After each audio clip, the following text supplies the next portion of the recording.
In the year of our Lord 1850, on a warm May afternoon, nature seemed to beckon a smile from every soul. Golden rays lit a landscape alive with vibrant wildflowers, their fragrance carried by a gentle southern breeze. Just 1 month and 28 days into my marriage, I found myself at home, tending to household chores on that fateful Sunday afternoon. As I worked, movement outside caught my eye. A small herd of deer stood motionless near the house, their gaze fixed on the horizon. My hand instinctively reached for my rifle, temptation tugging at me to seize one for supper. But then I saw it, a billow of dust rising like a storm cloud against the azure sky. My heart quickened as I discerned a large band of Indians moving swiftly toward our home. My wife, Lucinda, my parents, and 10-year-old sister-in-law, Maya, were all inside. I bolted to the cabin, my thoughts racing faster than my legs. Bursting through the door, I found Lucinda already at the window, her sharp eyes narrowing as she studied the horizon. "What's happening, Will?"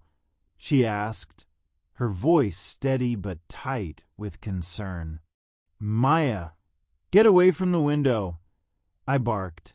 Peeking from behind Lucinda, the curious 10-year-old reluctantly obeyed, retreating toward my parents, who sat at the kitchen table with worry etched across their faces. "They're Indians," I said, grabbing my rifle and checking the powder. "A large band, 2,000 or more, but they don't look like they've come to fight." Lucinda squared her shoulders, her jaw set in the determined way I was beginning to know well. "Then let's greet them with kindness," she said firmly. "It may be the only thing that keeps us safe." Maya's small voice trembled but held brave curiosity. "Will they hurt us?" I knelt beside her, resting a hand on her shoulder. "Not if I can help it. Stay close to Lucinda and do as she says."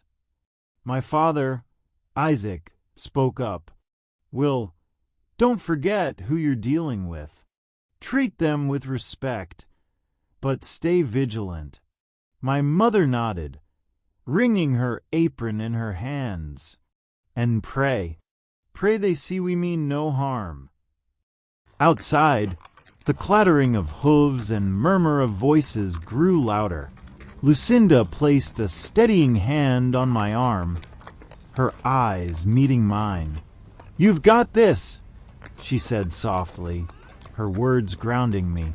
As their leader rode forward, flanked by 2 warriors, I stepped into the yard. He dismounted with a commanding presence that struck me immediately. "Captain," he said, extending his hand. His voice was rich and steady. "Me Cowacoochee. White man calls me Wildcat." After a moment's hesitation, I tapped my chest lightly, mimicking his gesture.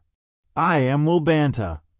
His firm handshake and steady gaze left no doubt of his authority. But it wasn't his handshake that stayed with me. It was his name, Cowacoochee.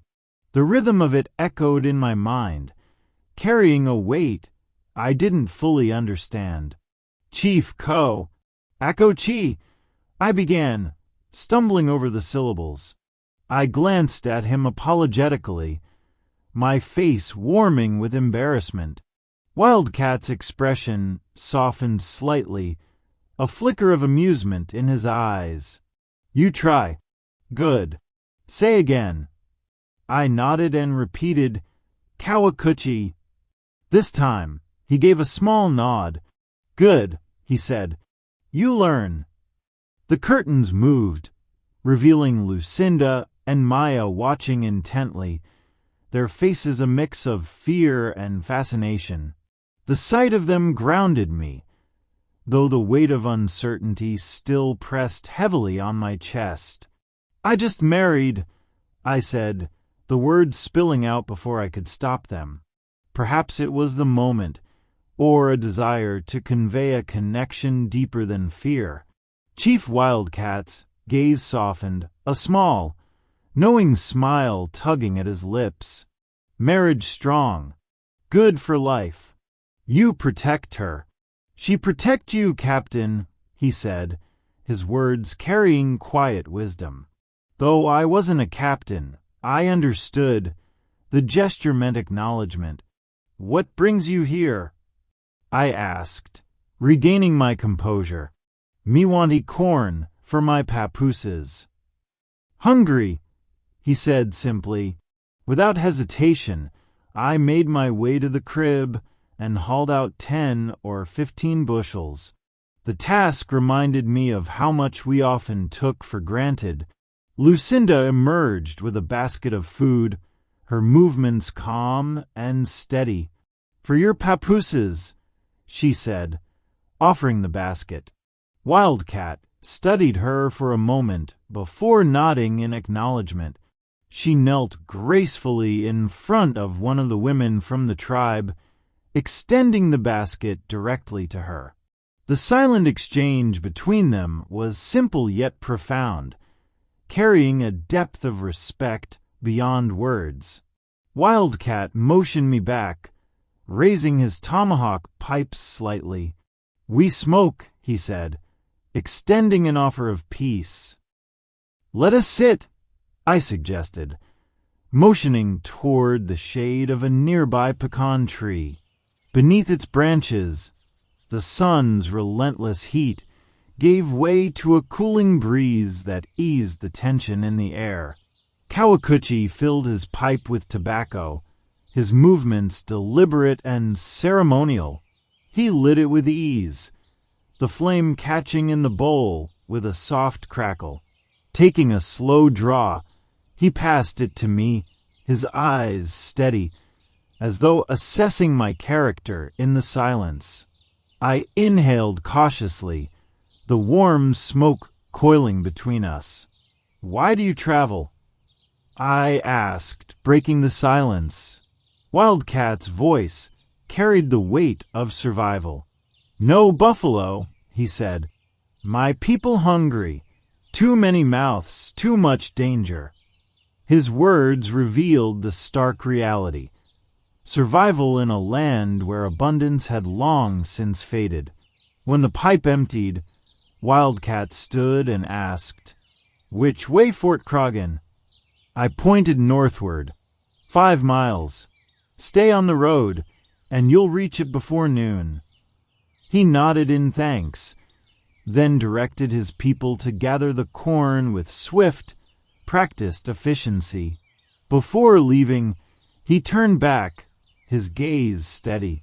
"Goodbye, Captain. You good man. You help my papooses." "Goodbye, Chief Cowacoochee," I replied, the name lingering with newfound reverence. I watched their silent, resolute march down the road, a people carrying the weight of history on their shoulders.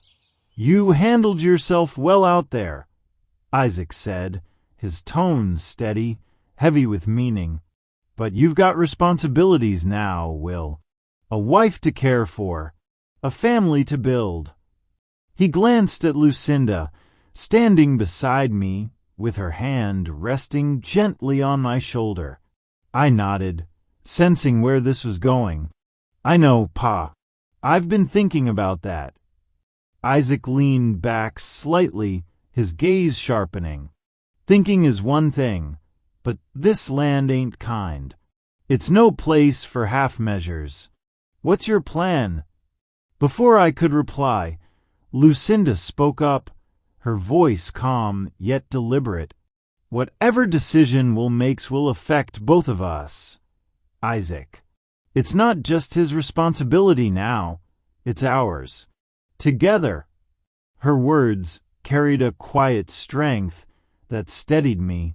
I glanced at her, seeing the strength in her eyes, and felt both humbled and fortified.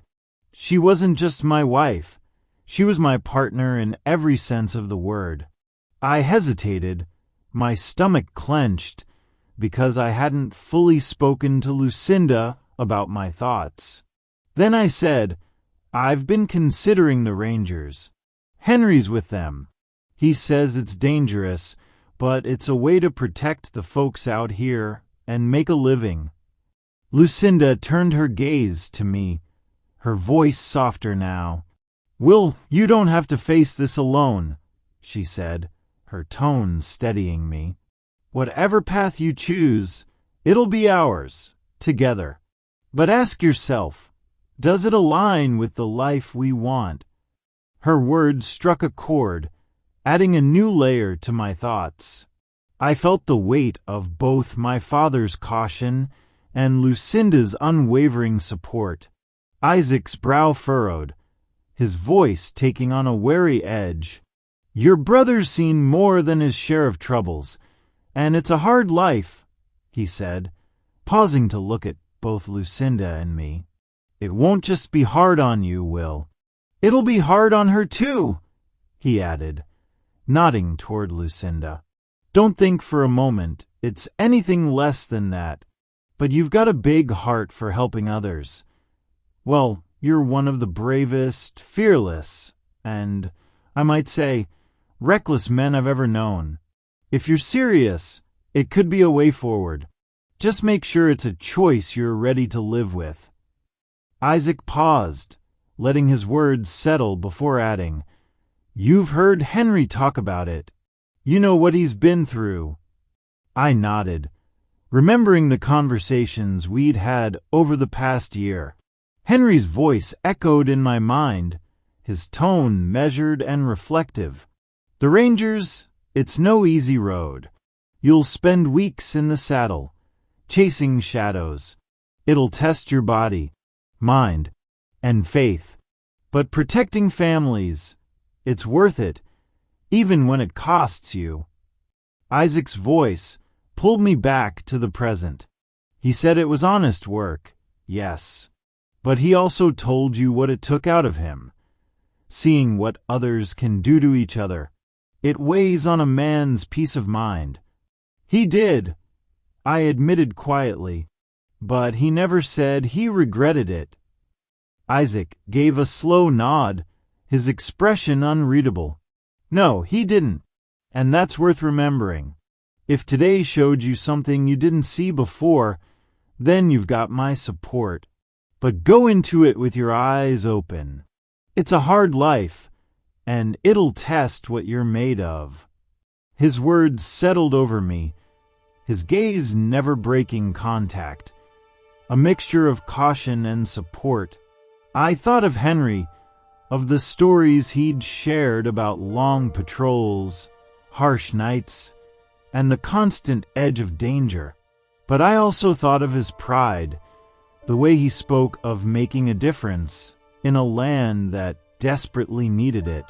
I tilted my head to look at Lucinda, to see what she thought.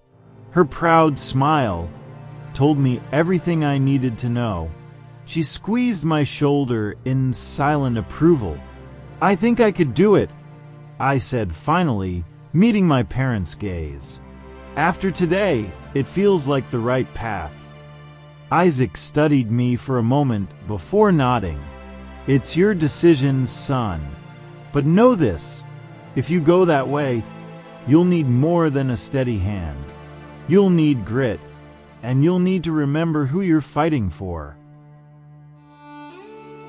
On the Texas frontier, life rarely offers certainty. A day that begins with quiet chores can turn into a test of courage and character. It is in these moments, when survival hinges on instinct and heart, that actions carry consequences far beyond the moment. Today, kindness bridged a divide. Bravery tempered fear, and choices set the stage for what's yet to come. But the frontier is unforgiving, and the road ahead is seldom straight. Thank you for watching another Banta story. I hope you enjoyed this glimpse into the trials and triumphs of frontier life. If the courage and choices made in this tale resonated with you, be sure to subscribe to the channel for more stories of bravery, resilience, and the untamed spirit of the Texas frontier. Remember, the frontier was not just a place, it was a test of character, where every decision could change lives and shape history. Some lessons are learned the hard way, but they leave behind a legacy worth sharing.